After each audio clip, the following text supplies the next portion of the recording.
अगर आप आगरा जाएंगे तो आगरा पूरी तरह से ऐसा लगता है बहुत कचरा टाइप का है, अच्छे से बसा हुआ शहर नहीं है।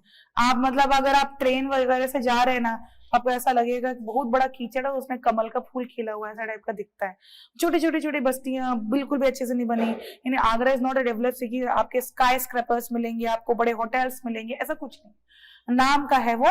बहुत पुराना जब शहर होता है तो लोगों को बाजार हटा करके नई बिल्डिंग्स बनाना मुश्किल हो जाता है, बस वही है, छोटे छोटे छोटे छोटे बहुत। तो आप अगर दूर से उस पूरे शहर को देखेंगे तो पूरा ऐसा लगेगा पूरा कचरा है, और बीच में बहुत बड़ा सा एक ग्रैंड बिल्डिंग खड़ी हुई है ताजमहल, अलग से बहुत दूर से वो दिखती है।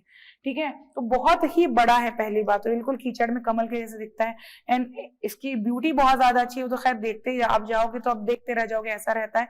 वो तो बाकी चीजें हैं, बाकी जो आर्किटेक्चर के बारे में बता रही थी, यू कैन इमेजिन कि कितना ग्रैंड है। ये जो छोटे छोटे दिख रहे हैं ये लोग हैं, ठीक है। आप सोचो कि कितना बड़ा, और मैं बोल रही हूँ कि इसका एक पिलर भी जो है उसमें 1 इंच का भी इधर उधर फर्क नहीं है, यहां से जैसा है एग्जैक्टली वो पीछे वैसा है, जरा भी आगे पीछे नहीं, जरा भी नहीं। तो सिमेट्री के हिसाब से जो भी मेजरमेंट किया गया था 7 वंडर्स में शामिल करने के लिए, उसके हिसाब से एकदम परफेक्ट इमारत थी, मतलब आर्किटेक्चर की वजह से शामिल किया गया है, अदर देन द स्टोरी। तो इसमें मैं बताना ही चाह रही थी कि इसमें क्या है, पीछे यमुना नदी बहती है, सामने एक गेट है, साइड साइड में 2 गेट है, और पीछे यमुना नदी, 3 गेट है एंट्री के इसमें।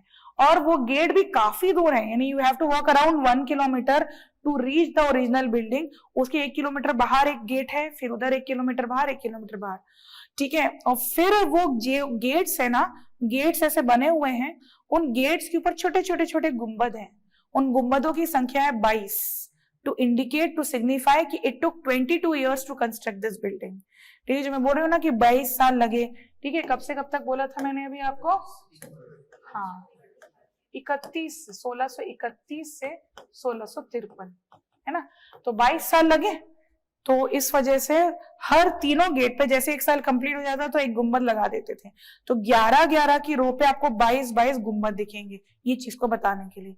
ठीक है, उसके बाद मैं सिमेट्री की बात ये बता रही थी कि जैसे कि मान के चलो यहाँ से एंट्री गेट है, तो एंट्री गेट से बाहर जो भी गलियां हैं, वहां से एक बीच से एक लाइन आई, मान के चलिए यही चीज है, इस रूम से बीच से जो लाइन आई है, अगर इसको मेजर करेंगे तो जरा भी इंक्लिनेशन नहीं होगा, it is a very very straight line.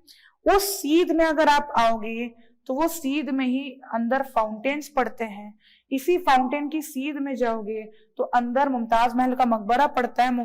ये जो लकीर है ये मुमताज महल के मकबरे को एग्जैक्टली हाफ में डिवाइड कर देती है। फिर अंदर की पूरी जो ताजमहल है उस पर अगर आप इस लकीर को खींचोगे तो एग्जैक्टली जितना डिस्टेंस उधर है वैसे इधर है, और फिर वो जो लकीर है ऊपर जाकर के इससे मिलती है। यहां से लेकर तीनों तरफ गलियों तक करीब करीब 2-2 किलोमीटर अगर आप ऊपर से नीचे से देखेंगे, वहां तक की उस लकीर में 1 इंच का भी फर्क नहीं है। तो इट इज एब्सोल्युटली सिमेट्रिकल, ऐसा नहीं कि यहाँ पे थोड़ा सा एक फाउंटेन टेढ़ा लग गया, ठीक है, या ये थोड़ा सा एंट्री गेट इधर खसक के बन गया, या मुमताज महल का मकबरा थोड़ा सा इधर या उधर हो गया। वो जो एक उन लोग ने सिमेट्री मेंटेन की है वो अनपैरेलल्ड है, मतलब वो शायद वही लोग शायद दोबारा नहीं बना पाते। शाहजहां ने जो हाथ कटवाया बोला जाता है, शायद मतलब शाहजहां को भी यकीन नहीं हो कि ऐसी कोई इमारत बन गई जो इतनी परफेक्ट है। ठीक है, तो एक तो ये देखा आपने। उसके अलावा देखो, जैसे कि मैंने बोला ना 22 गुंबद लगे हुए हैं, फिर 1653 में बनकर तैयार हुआ। इस चीज को सिग्निफाई करने के लिए ताजमहल के सामने आप जो गार्डन्स देखते हैं ना, से स्क्वायर गार्डन्स है, बहुत सारे 16 गार्डन्स हैं, और ये फाउंटेन्स की संख्या 53 है।